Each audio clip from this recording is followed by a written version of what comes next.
masalahku, untuk masalahmu, untuk masalah kita semua.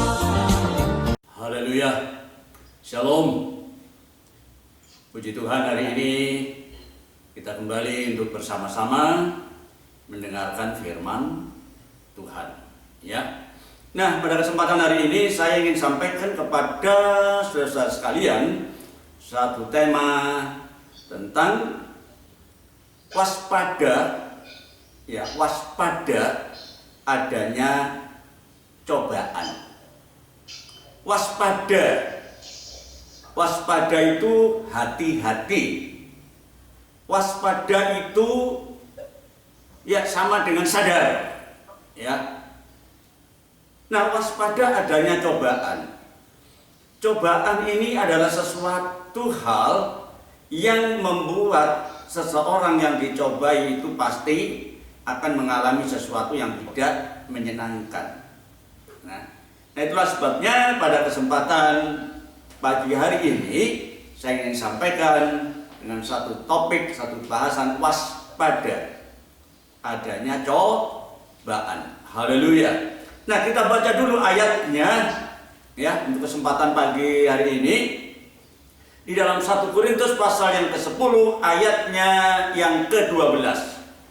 1 Korintus pasal 10 ayat 12. Sebab itu siapa yang menyangka, yang merasa dirinya bahwa ia teguh berdiri, bahwa dia kuat, gagah, hati-hati supaya jangan jatuh. Ya, ayat mengatakan, nasihat dari firman Allah mengatakan, sebab itu siapa yang menyangka, yang mengira bahwa dirinya teguh, kuat berdiri, hati-hati supaya ia jangan jatuh. Saudara-saudara, sebagai orang yang percaya kepada Tuhan dan kita sudah diselamatkan dan keselamatan itu menjadi satu keyakinan kita, ya. Tetapi bukan berarti hidup ini harus sembrono, saudara. Ya. Hidup ini bukan berarti harus tidak hati-hati. Ya. Di dalam kehidupan kekristenan kita, sekali lagi, jangan sampai kita sembrono. Kenapa? Karena kita masih ada di dalam dunia. Kita masih ada di dalam dunia, kita belum berpindah daripada dunia, dan di dunia inilah tempatnya permasalahan, tempatnya persoalan, tempatnya sesuatu yang membuat manusia yang mengalami sesuatu itu bisa menyenangkan, bisa menyedihkan. Sekali lagi, bahwa hidup sebagai orang percaya tidak diharapkan kita menjadi satu kehidupan yang sembrono. Mari kita waspada. Sekali lagi, di dalam langkah perjalanan kita selagi kita belum sampai di surga sana,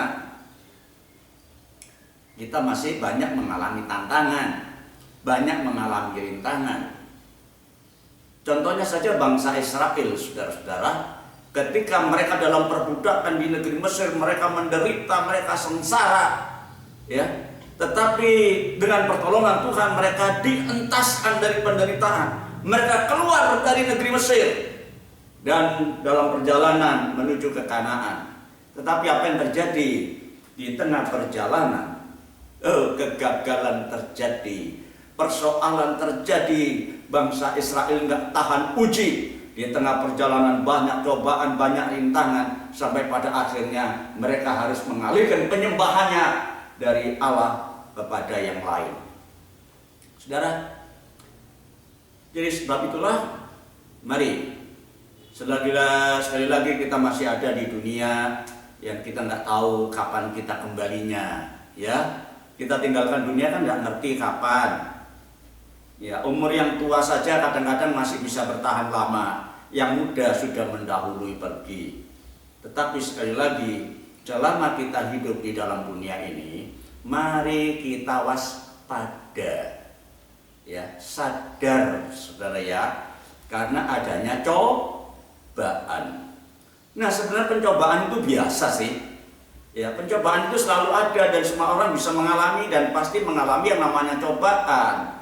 Ya, cobaannya itu biasa, tapi dampaknya yang luar biasa. Dan kalau kita gagal, maka kita binasa. Ya, pencobaannya biasa, ya, dampaknya luar biasa, membuat kita bisa jadi binasa. Nah, 1 Korintus pasal 10 ayat 13 di situ dikatakan jelas ya, bahwa pencobaan-pencobaan yang kamu alami itu adalah pencobaan biasa. Ya, yang tidak pernah akan melebihi kekuatan manusia. Sebab Allah yang kita puji, yang kita sembah itu adalah Allah yang setia. Dia tidak akan pernah membiarkan kita dicobai melampaui kekuatan kita. Dan pada waktu kita dicobai, dan kalau kita percaya kepada Tuhan, maka Dia akan memberikan jalan keluar supaya kita dapat menanggungnya. Nah, sebenarnya ada keistimewaan sih bagi orang yang percaya kepada Tuhan, karena ketika kita di dalam pergumulan, kita dalam percobaan, nah saudara, Tuhan selalu tolong. Ya, itulah sebabnya ketika Tuhan Yesus masih ada di bumi, Dia mengajarkan kita atau mengajarkan umatnya untuk berdoa kepada Bapa yang di surga. Ya Bapa yang di surga, janganlah membawa kami ke dalam pencobaan, tetapi lepaskanlah kami dari yang jahat. Bebaskan kami dari yang jahat. Ya, bukan berarti Allah yang mencobai, saudara. Sekali lagi jangan salah. Allah tidak pernah mencobai seseorang dan Dia juga tidak bisa dicobai. Nah, sekali lagi, sebab itu siapa yang menyangka dirinya kuat, gagah, teguh berdiri, hati-hati, waspada supaya dia jangan jatuh. Ya. Nah, saudara, kenapa kita berhati-hati? Cobaan macam apa sih yang muncul dalam kehidupan manusia di bumi ini? Ya. Nah, saudara, sekurang-kurangnya ada 3 macam cobaan yang dihadapi oleh manusia ketika ada di dunia, dan khususnya adalah orang-orang yang percaya kepada Tuhan. Ini perlu hati-hati, saudara ya. Nah, pertama, cobaan itu datangnya dari iblis, dari setan. Ya. Yang kedua, cobaan itu berasal dari duniawi ini. Dan yang ketiga, cobaan itu datang dari keinginan daging. Ya. Saudara, 3 hal inilah yang menjadi tantangan ketika kita masih ada di dalam dunia ini. Mungkin masih banyak tantangan yang lain, tapi 3 pokok inilah yang perlu kita pahami. Ya, tantangan dari 3 macam bentuk ini. Yang pertama iblis, yang kedua adalah duniawi ini, dan yang ketiga kedagingan. Ya. Nah, kita lihat yang pertama, iblis. Saudara kenal iblis? Ayo. Ada yang kenal iblis belum? Saudara, iblis itu bukan keluarga kita. Iblis itu bukan teman kita. Sehingga ketika kita marah, kita bilang sama anggota keluarga kita, oh setan itu, iblis itu. Bukan saudara ya. Nanti kalau kita bermasalah sama temannya bilang, oh iblis itu, iblis. Bukan. Kita lihat di dalam Alkitab, iblis itu punya gelar. Ya, iblis itu punya julukan, punya panggilan. Ya, kalau kita perhatikan di dalam Alkitab, dia bisa dikatakan sebagai si pencoba, si tukang coba. Kemudian dia juga disebut dari bapaknya segala dusta, karena di dalam dia tidak ada kebenaran, yang ada cuma bohong, dusta, penipu. Dan yang ketiga, dia bisa disebutkan sebagai pendakwa. tukang tuduh. Ya, jadi iblis sekali lagi itu bukan teman kita, bukan sahabat kita, bahkan bukan anggota keluarga kita ya. Nah, sebab itu jangan ngata-ngatai anaknya ke iblis ini ya. Oh, anaknya nakal sedikit lagi. Iblis itu bukan ya. Bukan. Haleluya. Nah, saudara, waspadalah terhadap iblis. Ya. Di dalam 1 Petrus pasal 5 ayat yang ke-8 di situ dikatakan, ya. Sadarlah dan berjaga-jagalah, lawan musuhmu. Sekali lagi, musuh kita bukan orang yang kelihatan, saudara ya. Musuhmu si iblis itu berjalan keliling ke sana kemari seperti singa yang mengaum-ngaum dan mencari orang yang dapat ditelan. Iblis musuhmu, ingat ya, iblis lawan kita. Dia selalu berjalan-jalan mencari kesempatan siapa yang dapat ditelannya. Saudara, perlu kita ketahui bahwa iblis itu tidak menyerang secara fisik, ya, tidak. Tapi yang diserang itu hati, saudara. Perasaan manusia, hati manusia, bagian dalam manusia. Karena manusia jatuh bangun itu tergantung juga dari hatinya ini, saudara. Jadi iblis itu datang menyerang hati manusia supaya hati manusia itu diisi dengan keraguan-raguan, diisi dengan kebimbangan, ya, diisi dengan kekhawatiran dan lain sebagainya. Nah, itulah sebabnya di dalam Amsal pasal 4 ayat yang ke-23 di sana dikatakan, jagalah hatimu. Jagalah hatimu dengan segala kewaspadaan, karena dari situlah terpancar kehidupan. Jaga hati, ya. Saudara, seringkali kita menjaga barang, apa yang kita miliki kita jaga, jangan sampai hilang. Tapi lupa untuk menjaga hati. Karena Alkitab mengatakan dari situlah terpancar hidupmu. Ya, hati inilah tempat bagaimana hidup manusia itu ditentukan oleh sikap hati kita. Kalau hati kita penuh dengan kebimbangan, keraguan-raguan, maka dalam perjalanan hidup kita pun akan berbeda dengan orang yang punya kepastian. Kalau kita ditandai dengan rasa takut, cemas, khawatir dalam hidup kita, sekali lagi itu adanya di dalam hati, dan setan itulah yang bekerja. Ya, dia tidak menyerang secara fisik, saudara, tetapi hati ini dibimbangkan. Ya, saudara, pertama kali kita lihat peristiwa di Taman Eden. Setan ini, iblis ini, saudara, membimbangkan hati manusia. Ia memutarbalikkan firman. Hati, saudara, firman Allah itu dibolak-balik, diputar-putar dari A menjadi B. Tuhan pernah berfirman begini kepada manusia, segala pohon di dalam taman ini boleh kamu makan buahnya dengan bebas. Silakan makan, kecuali satu jangan kau makan. Sebab ketika engkau makan, engkau pasti mati. Tetapi Alkitab mengatakan dalam Mujadala pasal 3 ayat 4, misalnya dikatakan demikian. Tetapi ular itu berkata kepada perempuan itu, halah, kamu dibohongi sama Allah. Sekali-kali kamu tidak akan mati. Kenapa Allah melarang kamu makan buah pohon pengetahuan baik dan jahat ini? Karena Allah mengetahui ketika kamu makan, matamu akan terbuka dan kamu akan menjadi seperti Allah, tahu yang baik dan yang jahat. Wah, hatinya mulai dikacaukan si Adam, si Hawa. Ya, wah, masa iya ya? Kalau saya bisa seperti Allah, waduh, semua bisa saya atur sendiri, nggak perlu lagi Allah ini. Nah, akhirnya apa? Gagal. Dari hati yang diragukan ini, akhirnya muncul satu niatan, satu tindakan. Dia mengambil buah pohon dan dimakan, akhirnya dia jatuh dalam dosa.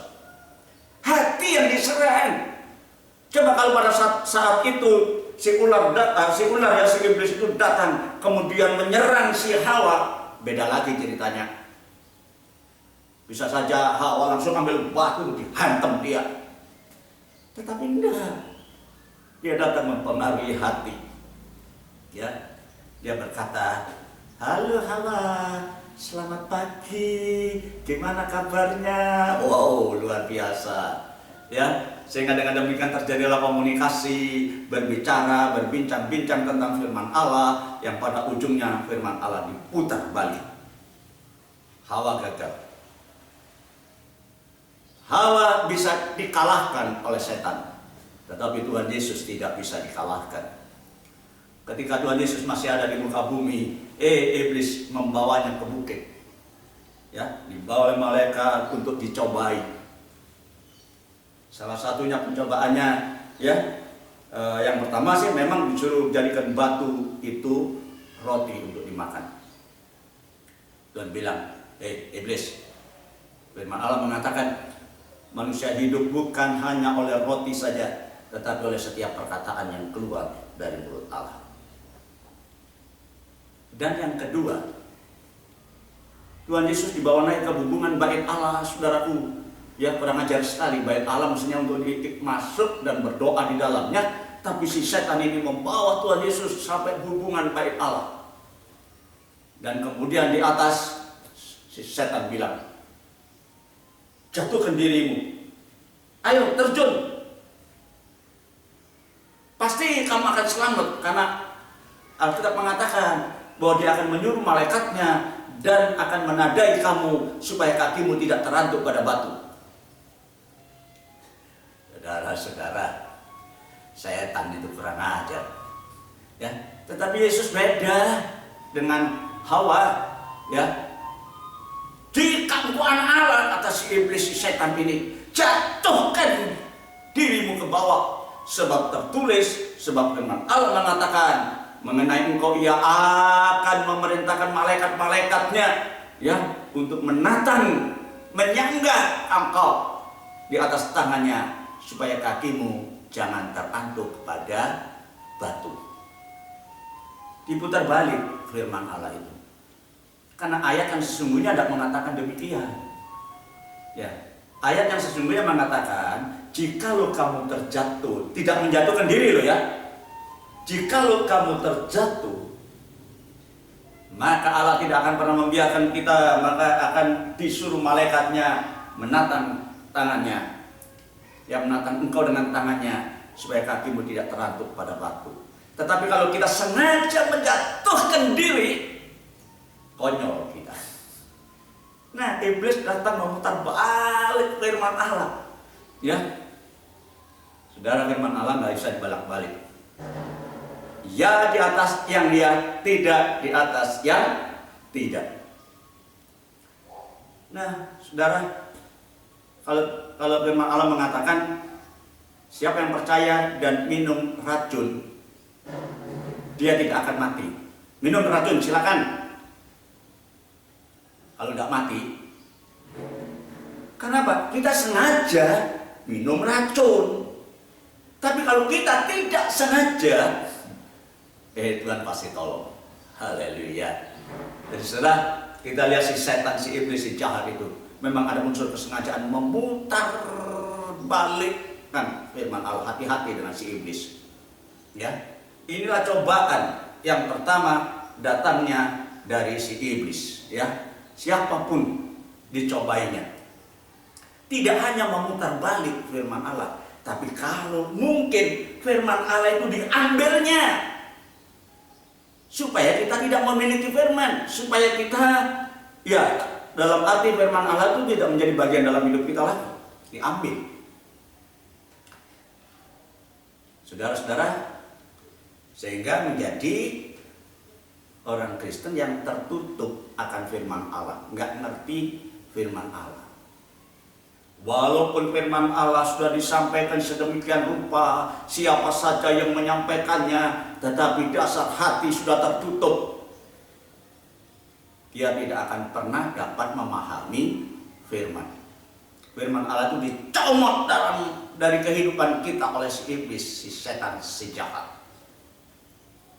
Tuhan Yesus pernah memberikan gambaran, seorang penabur keluar menabur benih, sebagian jatuh di tanah jalanan, dan Alkitab mengatakan, Tuhan Yesus mengatakan, maka benih itu tidak akan pernah berbuah, tidak pernah bertumbuh, karena tidak bisa masuk ke dalam, dan kemudian datang burung-burung, si iblis itu mengambilnya. Banyak orang Kristen juga demikian, saudara. Firman Allah sudah disampaikan, siapa saja dengan model yang bagaimana, sesederhana sekalipun firman Allah itu disampaikan, tapi nggak paham-paham, nggak ngerti-ngerti. Hati-hati, jangan-jangan memang iblis ada kesempatan mengambil, mencomot itu semua dari diri kita, sehingga kita sebagai orang percaya tidak memiliki firman Allah. Dan ini bahaya, saudara. Karena di dalam Amsal Sulaiman pasal 29 ayat 18, di situ dikatakan, bila tidak ada wahyu, bila tidak ada ilham, bila tidak ada firman Allah, maka rakyat itu akan menjadi liar, umbaran. Ya, bahasa Jawanya itu umbaran, liar, maunya sendiri. Coba saja kalau orang Kristen itu sudah percaya Yesus, kemudian sering mendengar firman Allah, tapi firman Allah tidak nyentel di dalam hidupnya liar, saudara. Ya, dan berbahagialah kalau orang itu bisa berpegang kepada hukum. Ya, hukum yang membuat bahagia itu hanya satu, firman Allah. Karena Tuhan Yesus mengatakan, berbahagialah orang yang mendengar dan kemudian melakukan firman. Tapi kalau sampai firman Allah itu tidak bisa tertanam di hati ini, hidup ini menjadi liar. Peristiwa itu pernah terjadi, saudara, di dalam Alkitab. Dikatakan ketika Imam Eli itu menjadi imam, ya, bagi bangsa Israel, Alkitab mengatakan bahwa pada saat itu firman Allah jarang didengarkan, ya, jarang turun firman Allah. Penglihatan pun tidak pernah. Apa yang terjadi? Anaknya Imam Eli, anaknya pendeta Eli, namanya Hofni dan Pinehas, menjadi liar, umbaran, sehingga tidak menghargai lagi ibadah yang sesungguhnya. Ketika orang-orang datang mempersembahkan korban, persembahan, langsung diminta, lu jangan, ini mesti kita bakar dulu. Tidak, saya minta yang mentah. Kata itu, wah, kurang ajar sekali, umbaran. Dia tidur juga dengan perempuan-perempuan di pelataran bait Allah, kurang ajar, liar. Kenapa? Firman Allah tidak ada di dalam dirinya. Dan memang benar ayat itu mengatakan ketika zamannya Imam Eli, tidak ada lagi firman, tidak pernah kedengaran, penglihatan pun tidak, apalagi Imam Eli itu jadi buta. Ya, seorang imam yang buta. Wow. Anak-anaknya jadi liar, saudara, ya. Anaknya pendeta bisa jadi liar. Ya, jangan dipikir. Itu karena apa? Dia firman. Bila tidak ada wahyu, maka liarlah rakyat. Dalam 2 Korintus pasal 4 ayat 3. Di situ dikatakan, jika Injil, kabar baik, firman Allah yang kami beritakan, yang kami sampaikan masih tertutup juga, masih tidak dimengerti, maka sesungguhnya ia tertutup untuk mereka yang akan binasa. Oh, saudara, kalau sampai kita tidak mengerti firman Allah, ternyata kita pasti binasa, tertutup bagi mereka yang akan binasa. Semoga saudara-saudara bisa mengikuti firman Allah hari ini, ya. Ya, walaupun mungkin kalau sinyal saudara jelek, tersendat-sendat gitu, ya. Tapi paling tidak saudara bisa mengikuti dengan baik dan bisa memahami firman Allah, itu sangat luar biasa. Karena Alkitab mengatakan kalau Injil yang kami beritakan ini masih tertutup juga, masih tidak bisa dipahami, masih tidak bisa dimengerti, ternyata orang itu sudah pasti binasa.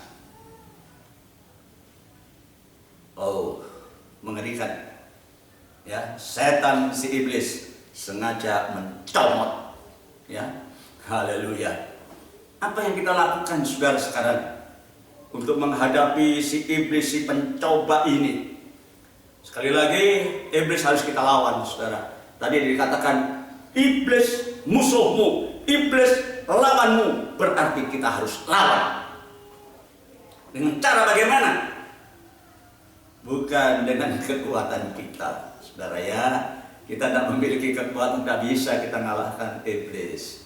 Ya, tetapi mari kita pergunakan perlengkapan senjata dari Allah. Ya, di dalam Efesus pasal yang ke-6 ayat 10 dan 11. Di situ dikatakan, akhirnya hendaklah kamu kuat di dalam Tuhan, di dalam kekuatan kuasanya, bukan kekuatan kita sendiri. Kenakanlah, pakailah seluruh perlengkapan senjata Allah, supaya kamu dapat bertahan melawan tipu muslihat iblis. Sekali lagi, setan itu datang, ya, tidak dengan gontok saudara, tetapi dengan tipu muslihat, dengan bujuk rayu. Siapa yang tidak gampang terlena kalau kena bujuk rayu, saudara? Ya, tetapi mari kita pergunakan perlengkapan senjata Allah. Kita lawan iblis, si pencoba itu. Ya, sekali lagi, bukan dengan kekuatan kita, pakailah perlengkapan senjata daripada Allah. Haleluya, haleluya. Nah, saudara, yang kedua, tadi dikatakan waspadalah adanya pencobaan. Yang pertama datangnya dari setan, yang kedua datangnya dari dunia. Dunia yang dimaksudkan bukan bumi yang kita tempati ini, saudara ya. Haleluya, bukan. Ya, dunia itu sudah ditentukan sedemikian rupa menjadi tempat kediaman kita, tetapi yang menjadi pengaruh dalam hidup kita itu adalah bentuk keduniawiannya. Ya, jadi pengaruh sifat-sifat keduniawian. Ini yang berbahaya. Ya, kita tinggal di dalam dunia sih memang, tapi apa? Di dunia ini banyak sekali pengaruh keduniawian, sehingga apa yang kita kerjakan itu hanya menyenangkan sesuai dengan apa yang ada di dunia ini. Saudaraku, apa yang ada di dunia ini pengaruhnya bisa datang kepada kita. Yang pertama adalah mendatangkan kekhawatiran. Ya, orang yang hidup di dunia ini ditandai dengan khawatir terus ya. Nah, ini saudaraku, kenapa hal itu bisa terjadi? Tuhan Yesus pernah menyampaikan firman Allah sekali lagi, seperti tadi saya katakan, seorang penabur keluar menabur benih. Ada 4 lahan jadi target, jadi sasaran benih itu. Yang pertama adalah tanah jalanan. Tadi sudah saya singgung, ya, sama sekali tidak ada buahnya, sudah tinggal kena jalan. Yang kedua, jatuh di tanah yang berbatu-batu. Tumbuh sebentar saja, tapi ketika kena pencobaan, kena sinar matahari, karena akarnya tidak dalam, maka dia layu. Kemudian tanah yang ketiga, tanah yang berduri. Ya. Dan Yesus mengatakan dalam kitab Injil Matius pasal 13 ayat yang ke-22, yang ditaburkan di tengah semak duri. Kalau benih itu jatuh di semak duri, ya, itulah orang yang mendengar firman. Kata Tuhan, hati itu tanah itu gambaran hati manusia yang mendengar firman, lalu kekhawatiran dunia dengan segala tipu daya kekayaannya menghimpit firman itu sehingga tidak berbuah. Saudara, kenapa orang Kristen tidak bertumbuh? Tidak kelihatan maju, biasa saja begitu. Kenapa? Hari-harinya terhimpit oleh kekhawatiran. Khawatir, besok makan apa ya? Besok mau jadi apa ya? Aduh saudara, kalau kita hidup di dalam Tuhan, serahkanlah semuanya. Karena Bapak di surga itu mengerti kok kebutuhan kita, ya. Tapi jangan ditandai dengan kekhawatiran seperti yang sudah saya katakan di dalam Amsal pasal 12 ayat 25 itu. Kekhawatiran yang ada di dalam hati ini membungkukkan orang. Orang nggak bisa berdiri tegak karena hidup ditandai dengan kekhawatiran. Khawatir. Aduh, tetapi perkataan yang baik menggembirakan dia. Perkataan yang baik cuma satu, itulah firman Tuhan. Haleluya. Jadi saudaraku, aduh, dunia ini yang mencobai kita. Itu pertama, dia mendatangkan kekhawatiran atas kita. Ya, orang yang khawatir itu adalah orang yang masih ada di dunia ini. Khawatir. Nah, sedangkan kita orang percaya mendapat jaminan dari Tuhan, jangan kamu khawatir. Apa yang kamu makan, apa yang kamu minum, apa yang kamu pakai, itu memang wajar semua dicari oleh bangsa-bangsa yang tidak mengenal Allah. Tapi Bapakmu di surga ngerti kebutuhanmu. Percaya enggak kalau kita ini anak Allah? Anak itu dipelihara oleh bapaknya. Tentu tidak perlu khawatir, saudara. Tapi pengaruh duniawi inilah, cobaan yang di dunia inilah, saudara, ketika masih ada di dunia ditandai dengan kekhawatiran terus. Ya. Dan tadi, saudara, apa yang pengaruh dunia itu kalau sudah bekerja, dia akan membuat orang itu masuk dalam satu sikap tamak. Tamak itu tidak pernah memiliki rasa puas. Tamak itu sama dengan serakah. Selalu ingin menguasai. Tamak hidupnya. Tamak akan apa sekarang? Ya, macam-macam ketamakan. Ya. Tapi yang paling umum itu adalah tamak akan uang. Duit. Hari-harinya yang diterima duit. Oh, mau kemana? Pak, mau kemana? Cari duit. Siang malam yang dicari duit. Ya, apa yang dicari orang? Uang. Apa yang dicari orang? Uang. Apa yang dicari orang siang malam pagi petang? Uang. Bukan Tuhan Yesus. Ya, ini lagunya anak-anak sekolah minggu ya. Yang dicari duit. Padahal duit itu adalah bagaikan kereta di zaman dueloi. Ya. Ketika kereta itu masih tradisional, maka ketika berjalan dia tarik itu klaksonnya. Bunyinya duit. Maka berangkatlah kereta itu dengan satu bunyi khasnya. Sah. Makin ditarik duit. Susah. Ayo. Siapa yang gak pernah susah mikir duit? Siang malam yang dipikir duit. Ya, saudaraku. Tapi kalau kereta zaman baru ini enggak. Ya, kereta zaman lama cuma duit, susah. Saudara, semakin kita mikir duit, semakin susah. Ya, bayangkan saja kita bersyukur loh, kita bisa menggunakan apapun yang di dunia ini, kita beli apapun bisa. Dibanding ketika kita datang ke dalam dunia ini, kita nggak bawa apa-apa, saudara. Kita nggak bawa duit sesen pun.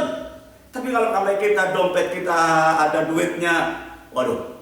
Bersyukurlah, ya. Nah, di dalam Pengkhotbah pasal 5 ayat 9 di situ dikatakan, siapa yang mencintai duit, siapa yang mencintai uang, dia tidak akan pernah puas dengan uang. Kalau kita cinta sama uang, tak pernah puas. Dan siapa yang mencintai kekayaan, dia tidak akan puas dengan kekayaannya, dengan penghasilannya. Maka itu pun menjadi sia-sia. Seberapa banyak yang kita kumpulkan, kita tidak akan pernah puas, saudara. Bayangkan saja mereka yang sudah punya jabatan-jabatan yang tinggi, ketika gajinya sudah banyak, masih belum puas, masih korupsi. Kenapa nggak puas dia? Saudaraku, kepuasan hidup itu bukan karena uang, bukan karena kekayaan. Nah, inilah duniawi. Ketika kita masih ada di dalam dunia ini, saudara, pengaruhnya sedemikian rupa sehingga kita mulai lihat yang kanan kok lebih mewah, kita sudah mulai iri. Lihat ke kiri, orang itu hidupnya mapan, kita sudah mulai cemburu. Kapan Yos? Kapan ya? Saudara, sekali lagi kita bersyukur berpada dengan apa yang ada, yang Tuhan berikan kepada kita. Haleluya. Saudara, aduh puji Tuhan kalau kita merasa cukup. Itu luar biasa, ya. Haleluya. Di dalam Amsal pasal yang ke-23 ayat 4 dan 5, di situ dikatakan, janganlah kamu bersusah payah untuk menjadi kaya, jangan. Tinggalkan semua itu. Kenapa? Kalau kamu amat-amati itu kekayaan itu, tiba-tiba lenyaplah dia. Karena tiba-tiba ia bersayap lalu terbang ke angkasa seperti Raja Wali. Semakin kekayaan itu dikejar, semakin dia menjauh dan dia terbang. Sehingga orang selalu kelabakan dengan kekayaan ini, saudara. Haleluya. Bukan berarti orang Kristen nggak boleh kaya, saudaraku. Kekayaannya orang percaya itu datangnya dari Tuhan, dari berkat Tuhan.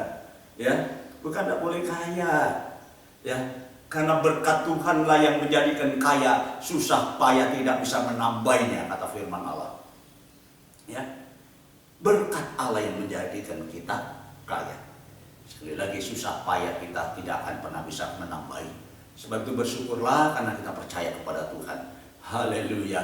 Nah, saudaraku, dan satu hal lagi, kalau kita mencintai dunia, kita adalah orang paling menjadi malang. Ya, cobaan dari dunia ini, dia mendatangkan kemalangan bagi setiap orang. Ya. Dalam 1 Timotius pasal 6 ayat 9. Tetapi mereka yang ingin kaya. Siapa yang tidak ingin kaya? Tetapi mereka yang ingin kaya terjatuh dalam berbagai cobaan, ke dalam jerat, ke dalam berbagai-bagai nafsu yang hampa dan yang mencelakakan, yang menenggelamkan manusia ini ke dalam keruntuhan dan kebinasaan. Siapa yang ingin kaya, malah dia jatuh dalam percobaan. Sekali lagi, saudara, bukan berarti orang Kristen tidak boleh kaya, ya. Tetapi dalam arti kekayaan itu datangnya dari Tuhan. Datangnya itu berkat dari Tuhan, bukan rekayasa kita, usaha kita, sampai kita berusaha sedemikian rupa untuk menumpuk kekayaan. Karena dianggap kalau orang kaya itu akan lebih bisa membanggakan diri. Enggak, saudara. Banyak orang kaya kemudian masuk penjara dan karena kekayaannya dia dapatkan dengan cara yang tidak beres, tidak benar. Ya, siapa yang ingin kaya, dia akan terjatuh ke dalam pencobaan, ya, ke dalam jerat dan ke dalam berbagai nafsu yang hampa, kosong. Ya, saudaraku, suatu kita harus hati-hati, ya. Nah, cobaan yang pertama datangnya dari setan, si iblis. Kita hadapi dengan perlengkapan senjata Allah. Tetapi bagaimana dengan pencobaan yang datang dari dunia ini? Kita hadapi dengan apa? Sekali lagi, kita tetap hadapi dengan kebenaran firman Allah. Ya, dalam Ibrani pasal 13 ayat 5, janganlah kamu menjadi hamba uang. Jangan kamu sampai diperbudak dengan kekayaan. Tetapi cukupkanlah dirimu dengan apa yang ada padamu. Cukup. Saudara, cukup ini tidak kurang loh. Namanya cukup. Orang kaya, belum tentu cukup. Masih bingung nambahi kekayaannya karena mereka nggak cukup. Tetapi orang yang cukup ini, saudara, semuanya terpenuhi. Untuk makan hari ini ada karena cukup. Untuk bayar sekolah anak-anak ada karena cukup. Untuk apapun ada, siap. Cukup. Sekali lagi, orang kaya belum tentu cukup. Kurang dari hari ke hari. kurang terus. Nah, jelas pernah janganlah kamu menjadi hamba uang dan cukupkanlah dirimu dengan apa yang ada padamu. Karena Allah telah berfirman, Aku sekali-kali tidak akan membiarkan engkau dan Aku sekali-kali tidak akan meninggalkan engkau. Haleluya. Kalau kita yakin penyertaan dan pemeliharaan Allah, saudara, kita nggak takut hidup dalam dunia ini. Ya, Tuhan cukupkan kita. Cobaan yang kedua datangnya dari dunia, hadapi dengan hati yang tetap merasa cukup dengan pemeliharaan daripada Allah. Haleluya. Nah, saudaraku, yang ketiga, tadi saya katakan ada 3 cobaan: iblis, dunia, dan daging. Iblis kita hadapi dengan perlengkapan senjata Allah. Dunia kita hadapi dengan rasa cukup karena pemeliharaan Allah. Dan sekarang cobaan dari daging. Ya, daging ini bukan berarti daging sapi disembelih, ya kita makan, ya bukan itu saudara maksudnya. Yang dimaksudkan daging itu adalah hawa nafsu kedagingan. Hawa nafsu, saudara. Manusia itu punya hawa nafsu, punya keinginan, ya. Nah, keinginan daging itu harus diwaspadai, saudara. Ya, keinginan harus diwaspadai, jangan sampai kita digagalkan, dicobai karena keinginan daging, ya. Karena kita mengatakan dalam Yakub pasal 1 ayat 14 dan 15, di situ dikatakan, tetapi tiap-tiap orang dicobai oleh keinginannya sendiri karena dia diseret dan dipikat olehnya. Saudara, orang jatuh dalam percobaan itu karena keinginan hati ini yang tidak bisa dibendung. Bahaya ini. Dan apabila keinginan itu telah dibuai, dipelihara, sampai kemudian keinginan itu berkembang, ia akan melahirkan dosa. Keinginan yang terus menerus dibuai, dipelihara, tidak pernah dibantai itu, maka dia akan melahirkan dosa.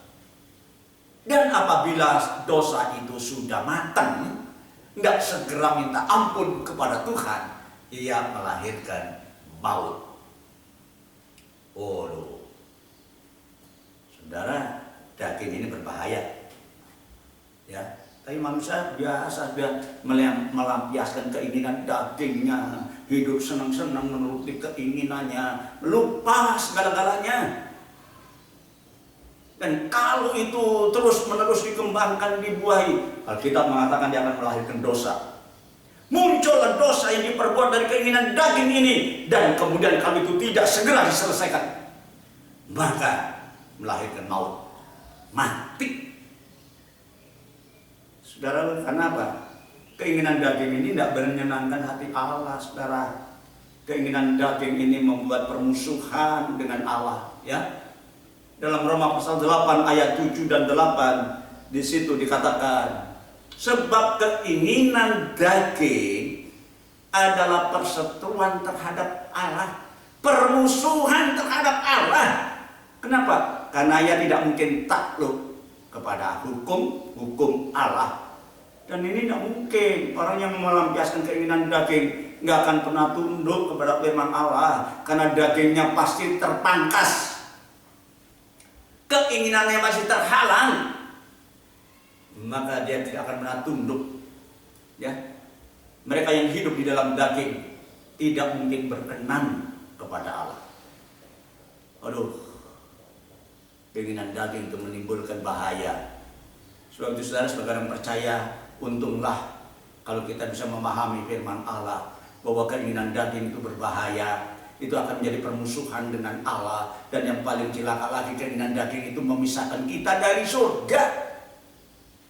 Haleluya. Dalam Galati pasal 5 ayat 19 ayat sampai 23, di situ ada rentetan-rentetan. Apa sih yang dimaksudkan dengan keinginan daging? Ya, dengan perbuatan daging itu.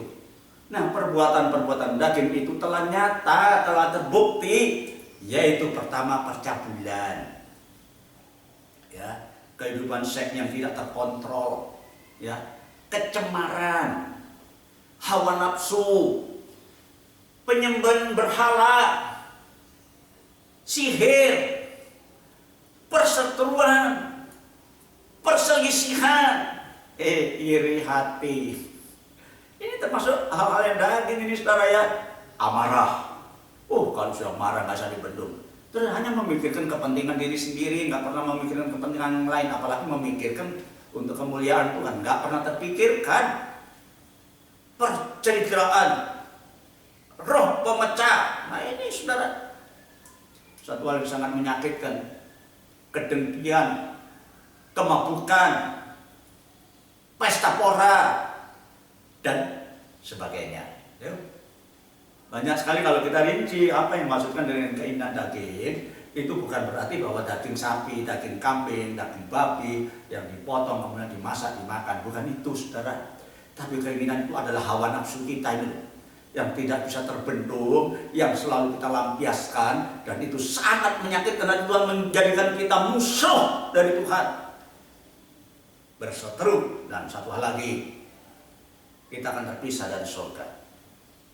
Ayat selanjutnya mengatakan, saudara, terhadap semuanya itu kuperingatkan kamu, seperti yang telah pernah kubuat lebih dulu. Berarti peringatan ini sudah pernah diberikan, bahwa barang siapa yang melakukan hal-hal yang demikian, ia tidak akan dapat bagian di dalam kerajaan surga.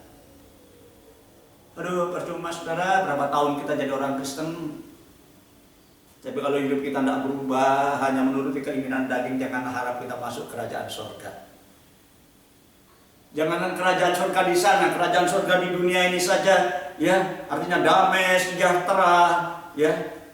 Karena Tuhan juga pernah mengatakan bahwa kerajaan Allah itu bukan hanya di sana, di situ, tapi ada di antara kamu. Artinya kita menikmati suasana kerajaan Allah ini. Tapi kalau hidup kita ditandai dengan kedagingan, gak akan pernah bisa menikmati. Yang ada cuma permusuhan, percideraan, hidup yang tidak menyenangkan hati Allah, dan itu lolos dari kerajaan surga.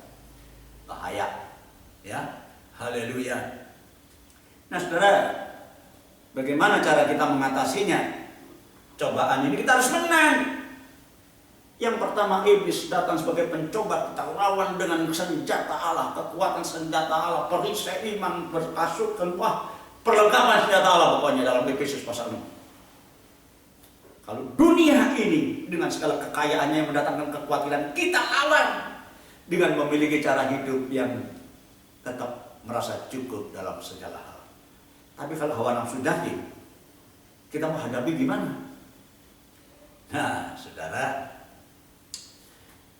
haleluya, hawa nafsu daging, bagaimana cara kita mengatasinya?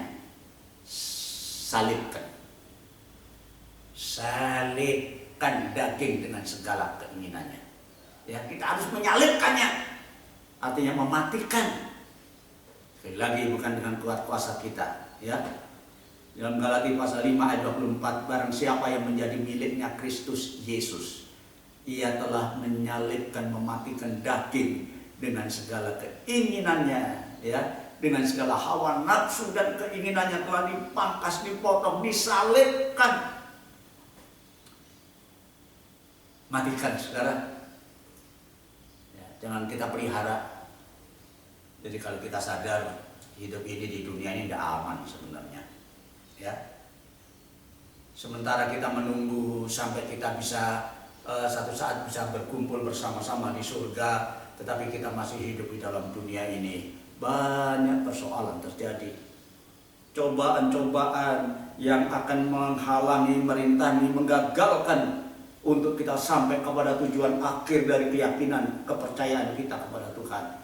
Pertama, si setan, si iblis, si jahat yang menggoda kita supaya kita nggak percaya firman Allah. Firman Allah diputar balik supaya kita nggak yakin, supaya kita bingung, supaya kita bimbang dengan firman Allah. Bahkan firman Allah itu diambilnya sehingga banyak orang Kristen tidak memiliki firman Allah.